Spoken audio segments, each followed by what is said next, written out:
Hello, I am Enzo Gabriel S. Hugo and I am from Block 2.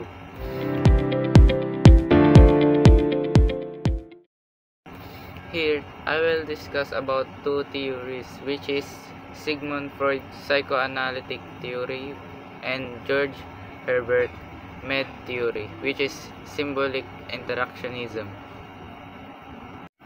The first theory that I will discuss is Sigmund Freud's psychoanalytic theory. Sigmund Freud is one of the famous names in psychology. Freud was the first to discuss unconscious mind and its role to human behavior. Freud believed that there are three levels of consciousness. First is the unconscious mind, which exists outside of your awareness at all times.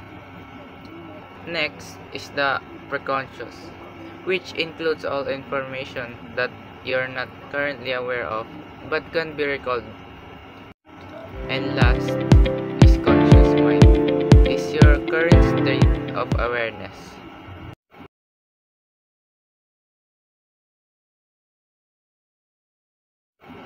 And there are three parts of personality according to Sigmund Freud psychoanalytic theory.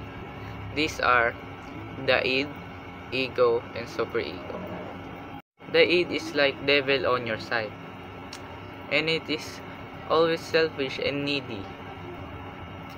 And it operates pleasure principle, and the pleasure principle is the idea that all of your needs should be met immediately.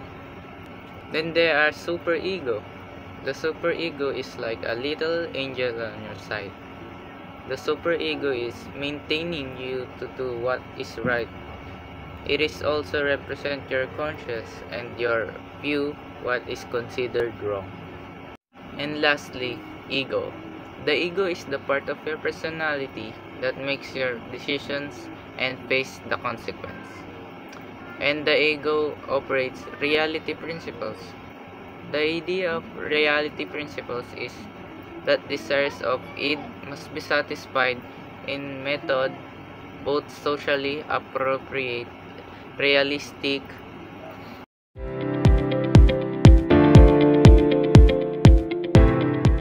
so I connect this theory to my life. There was a time that I picked up someone else's wallet. Then I wondered whether to return it to owner or not. And I realized that Sigmund Freud's psychoanalytic theory applied here.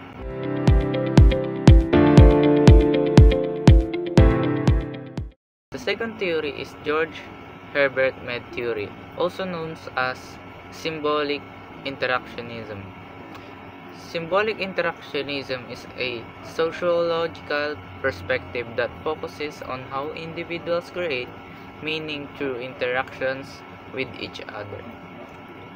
It emphasizes the role of symbols, language, and gestures in shaping human behavior in social reality. Instead of looking at large social structures, it zooms in on everyday interactions between people. For example, on this theory is emoji. When you use sad emoji, you can understand that he or she is sad. Another example is police officer. Police officer is wearing police uniform, so you can know that he is law enforcement because he's wearing police uniform.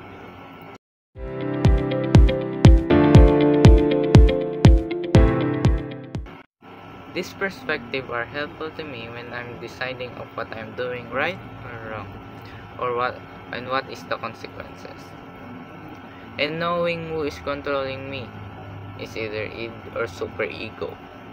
On the other hand, symbolic interactionism is also helpful to Yuri because I can understand someone mean and realize what are they trying to say, and it also guide me what is that or what are they. Once again, I am Enzo Gabriel S. Hugo from Block 2. Thank you.